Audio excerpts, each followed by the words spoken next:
अस्सलाम वालेकुम, welcome back to my YouTube channel. और आज मैं कुछ स्टैट्स लेके आपके सामने हाजिर हूँ। जैसा कि मैंने आप लोगों से वादा किया था कि मैं स्टैट्स लेके आऊँगा। जो ये बहुत ज़्यादा सारे के सारे बोल रहे थे ना बाबर पे, ये भी वर्ल्ड कप के दौरान ऑब्वियसली सबका वो धंधा चल रहा था, सब के सब अपना मंजन बेच रहे थे। तो मैंने कहा क्यों ना यार इनके स्टैट्स ही देख लीजिए। ऑब्वियसली है कि इनको लोग बहुत मानते हैं कि यार ये बहुत बड़े कप्तान थे हमारे। वसीम भाई हो गए, मिसबा भाई, अफरीदी भाई हमारे। अच्छा मैं आपको बताऊं तो ये लिस्ट जो है ना वो अभी मैं आगे जाके आपको बताऊंगा कि लिस्ट है किस चीज़ की। और इसमें हमारे जो अभी माशाल्लाह चीफ सिलेक्टर हुए हैं, सिलेक्ट हुए हैं हमारे चीफ सिलेक्टर, सिलेक्ट क्या हुए हैं, हमारे चीफ सिलेक्टर बने हैं। आई थिंक चीफ सिलेक्टर बने हैं, टीम डायरेक्टर भी वही हैं, टीम हेड कोच भी वही हैं। कुछ समझ में नहीं आ रही। मैं आपको बताता हूँ हफीज़ भाई का इसमें नाम भी नहीं है। ठीक है, ये पाकिस्तान के कुछ ऐसे कप्तान हैं जिनकी को विनिंग रेशो जो है ना वो कुछ बेहतर थी, कुछ बेहतर समझ रहे हैं, कुछ बेहतर। अब बाबर के मुकाबले में क्या थी वो मैं आपको बताता हूँ। सही है, तो उसमें हफीज़ भाई का नाम भी नहीं है। सही है ना। और हफीज़ भाई के बनने की वजह से मुझे दुख तो है ही है ऑब्वियसली, क्योंकि मिसबा वाला काम हुआ है। मिसबा ने पिछली बार से मिकी आर्थर को हटाया था, हटा के सारे ओहदे अपने पास रख लिए थे 2019 के वर्ल्ड कप के बाद। इस बार ही आप देख लें कि यही सीन चल रहा है। अब देखते हैं कि होता क्या आगे। सही है, क्योंकि हफीज़ भाई ने भी वही किया, मिकी आर्थर को हटाया और खुद आगे मुंह उठा के। मुझे नहीं समझ में आ रही भाई ये क्या कर रहे हैं लोग। अब बात करेंगे हम लोग स्टार्ट, ऑब्वियसली जो वीडियो का मेन टॉपिक हम उसी पे रहेंगे। हम बात करेंगे भाई कप्तानों की विन और लॉस रेशो के बारे में। ठीक है, तो सबसे पहले जो हमारे पास कप्तान आते हैं जिन इमरान खान, जिन्होंने सबसे ज़्यादा पाकिस्तान की नुमाइंदगी किया एज अ कैप्टन। उन्होंने खेले हैं 187 मैचेस, उसमें से 89 जीते हैं वो। ठीक है, और 67 हारे हैं। उसके बाद आ जाते हैं मिसबाह, जिन्होंने 151 मैचेस में पाकिस्तान की क़यादत की है। दैट मीन्स के पाकिस्तान के वो कैप्टन थे 151 मैचेस में, और उन्होंने 77 जीते हैं और 60 हारे हैं। सही है। उसके बाद आ जाते हैं हमारे वसीम भाई, हमारे प्यारे वसीम भाई। मुझे वसीम भाई बहुत अच्छे लगते हैं यार, यकीन करो कि वसीम भाई थे, बट थे, समझ रहे हैं ना, थे। अब जो वसीम भाई कर रहे हैं ना वो बस डिजर्व ही करते हैं जो उनके साथ हो रहा है और होता रहेगा इंशाल्लाह। वसीम भाई ने 134 मैचों में पाकिस्तान की क़यादत की, जिसमें से 78 मैचेस जीते। सही है। उसके बाद आ जाते हैं हमारे इंजी भैया। बॉबी को मैं एंड में लेके आऊंगा, बॉबी की मैं एंड में आपको बताता हूँ सारी स्टोरी। इंजी भैया आते हैं 119 मैचेस, जिसमें से 63 जीते थे इंजी भैया ने, 44 हारे थे वो। उसके बाद आ जाते हैं हमारे सैफी भाई, भाई दिलों के कप्तान, सब के सब। मैं सैफी भाई को बहुत पसंद करता हूँ, बट जब बात फैक्ट्स की आ जाती है और स्टैट्स की आ जाती है तो ऑब्वियसली हमें रियलिस्टिक होकर सोचना पड़ता है। तो सैफी भाई के भाई टोटल 100 मैचेस हैं, उसमें से 61 वो जीते हैं, 36 वो हारे हैं। सही है। उसके बाद आ जाते हैं हमारे शाहिद अफरीदी लाला,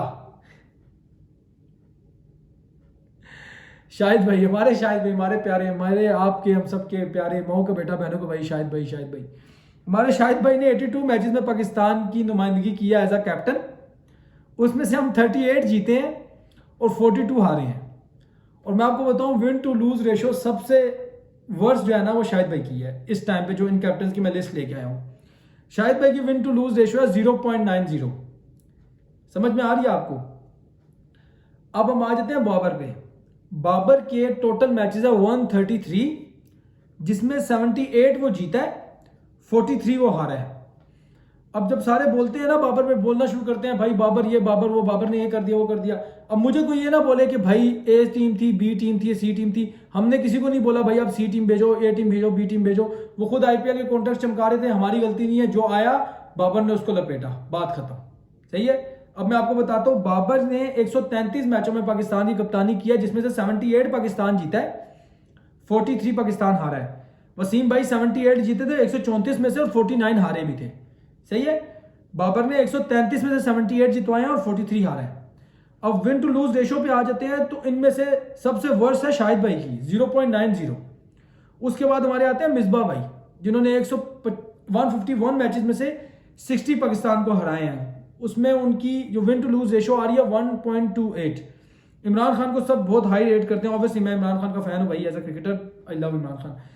1.32 उनकी विन टू लूज रेशो। सही है। आपको समझ में आ रही है। ये सीन ऐसे है कि भाई आप ना 1.32 मैचेस के बाद एक मैच जीतते हो। सही है ना। उसके बाद हम आ जाते हैं हमारे, अल्लाह भला करे तो, इंजी भैया 1.43 के साथ हैं, सैफी भैया 1.69, सफ़ी भैया बेहतर हैं इन सब से, जो बाकी के सारे भोंग रहे थे ना बाबर पे, इन सबसे सफ़ी भैया बेहतर है। सफ़ी भैया इसीलिए वो टीवी पे आते ही नहीं है, वो अपने काम से काम रखते हैं, अपने क्रिकेट खेल रहे हैं, एंजॉय करें, जब टाइम आएगा क्रिकेट टीवी पे आने का तो वो आएंगे भी। इस बात पे सफ़ी भाई पे दिल से लव यू सफ़ी भाई, आप बहुत ग्रेट बंदे हैं। उसके बाद आ जाते हैं बॉबी पे। बॉबी की जो विन टू लूज रेशो है ना 1.8 है, सही है। 1.8 रेशो बॉबी की और 1.59 वसीम भाई की। वसीम भाई बाबर पे भौंक रहे होते हैं, भाई वसीम बाबर ये कप्तान है, बाबर वो कप्तान है, फलां ढिमका। कम ऑन वसीम भाई, हमें सब दिख रहा है स्टैट्स में, आपको जरूरत नहीं है बड़ा बनने की, हमें सब दिख रहा है। शाहिद भाई, शाहिद भाई को बहुत मसला, शाहिद भाई का नया बयान आया, भाई मैं तो ज़रा भी इस चीज़ को सपोर्ट नहीं कर रहा जो हमारे शाहीन अफरीदी को कप्तान बनाया है, फलां ढिमका ब्ला ब्ला ब्ला। भाई सिंपल सी बात है, आप भी बच्चे नहीं है, मैं भी बच्चा नहीं हूँ, ऐसा हो ही नहीं सकता कि यार अपने घर के बड़ों के मशवरे के बगैर कोई बच्चा इतना बड़ा कदम उठा ले। शाहीन अफरीदी हर वक्त लाला लाला लाला लाला कर रहा होता है, उनके नीचे नीचे लग के घूम रहा होता है। आपको ऐसा लगता है कि शाहीन अफरीदी ने इससे मशवरा नहीं किया होगा और इस भाई साहब ने बाबर के खिलाफ कंपेन नहीं चलाई? ये बाबर के खिलाफ जो कंपेन चल रही थी, जो एजेंडा चल रहा था, ये उसका हिस्सा नहीं था? ये सवाल ही नहीं पैदा होता। भाई शुएब जट ने भी आज ट्वीट की हुई थी कि शाहीन को क्रिटिसाइज नहीं किया जाए, अफरीदी को क्रिटिसाइज नहीं किया जाए। अंधे को भी पता चल रहा है भाई ये सारी की सारी अंदर से मोनोपोली किसने की है, सारी की सारी अंदर से गेम किसने की है, सारी लॉबी सिस्टम चला कौन रहा है। पर हमें कोई मसला नहीं है, जो है ठीक है, आप करो। मैं तो कहता हूँ बाबर ने बहुत अच्छा किया, कप्तानी छोड़ दी। ऐसी टीम की और ऐसी कौम की कप्तानी से अच्छा बंदा कुछ भी ना करे, चुपचाप आएगा, अपनी बैटिंग करेगा, जाएगा, बात खत्म। उसके बाद शाहिद भाई की 0.90 और बाबर की 1.81, ऑलमोस्ट बाबर की डबल है इनसे विन टू लूज रेशो, और ये बाबर पे बोल रहे होते हैं बैठ के। मुझे समझ में नहीं आती ये लोग चाहते क्या है, सही है ना? क्योंकि अब जो पाकिस्तान के कप्तान इन लोगों ने लगाए हैं, लिटरली मैं आपको बताऊं ना, मुझे इस बात पे और कोई मसला नहीं है। लाइक बाबर कप्तान था, हर कप्तान आता है चला जाता है, ऐसे ही होता है, शुरू से ऐसा होता आ रहा है। पर मैं सिर्फ इस चीज़ पे बिलीव करता हूँ कि यार आपको कंसिस्टेंसी होनी चाहिए, कंसिस्टेंसी बहुत लाजमी है। आप देखें 85 में वर्ल्ड कप हुआ था, मैं तो इतना पुराना हूँ नहीं कि मुझे याद हो, बट इमरान खान पहले 2 वर्ल्ड कप हार के रिटायरमेंट देके चला गया था, ठीक है। आज उसको आप कहते हो दिलों का कप्तान इमरान खान, सबसे बड़ा कप्तान, ये हो गया वो हो गया। जब आज आप उसको इतना बड़ा कप्तान मान रहे हो, तो उस टाइम आप उसको कप्तान नहीं मान रहे थे ना। आप जैसे कुछ थक्कड़ लोग थे जो उसके खिलाफ भौंक रहे थे। 92 में वापस आया, वर्ल्ड कप जितवा दिया ना। 2015 के वर्ल्ड कप में बांग्लादेश जैसी टीम से इंग्लैंड बाहर हो जाती है। ऑयन मॉर्गन 2019 में वर्ल्ड कप जितवा के गया ना। आप लोगों को पता नहीं क्या मसला है, हर वर्ल्ड कप के बाद आपने सारा का सारा एजेंडा चलाना होता है, उसके बाद आप कप्तान को साइड पे करा देते हो। यार ये चीज़ नहीं होनी चाहिए। अभी देखिए तो हफीज़ भाई, मैं बताऊँ आपको, हफीज़ का मुझे समझ में नहीं आता। हफीज़ को टीम डायरेक्टर या हेड कोच की जो मिली है और जो चीफ सेलेक्टर की वो सीट मिली है, मुझे समझ में नहीं आती। पर जो यूनुस भाई को लेके आए हैं और जो उमर गुल को लेके आए, यूनुस भाई को एज अ बैटिंग कोच और उमर गुल को लेके आए हैं एज अ बॉलिंग कोच, ये दोनों समझ में आती हैं बातें। पर यूनुस भाई का भी बड़ा मसला है, यूनुस भाई का नखरा बहुत है भाई।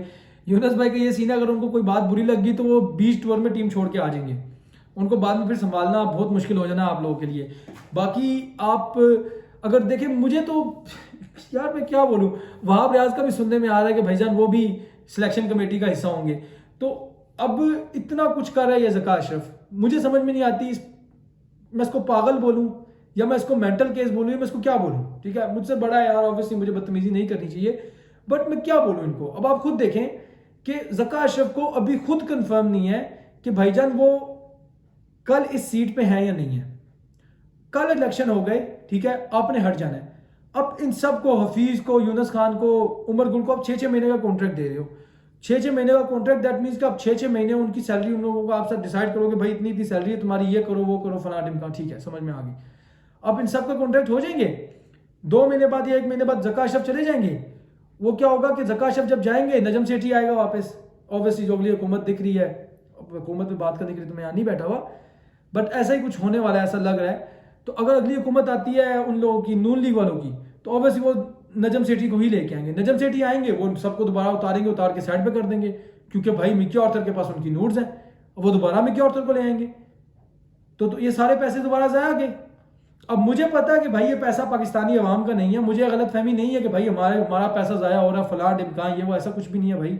वो ब्रॉडकास्टर से ले रहे हैं, वो ICC से कमा रहे हैं, वो अपनी सीरीज से कमाते हैं, वो हमसे नहीं लेते, हमारा टैक्स नहीं खाते। PCB कोई गवर्नमेंट का अदारा नहीं है, मैं मानता हूँ इस बात को, बट फिर भी पैसा तो है जो पाकिस्तानी प्लेयर्स ने बनाया ना।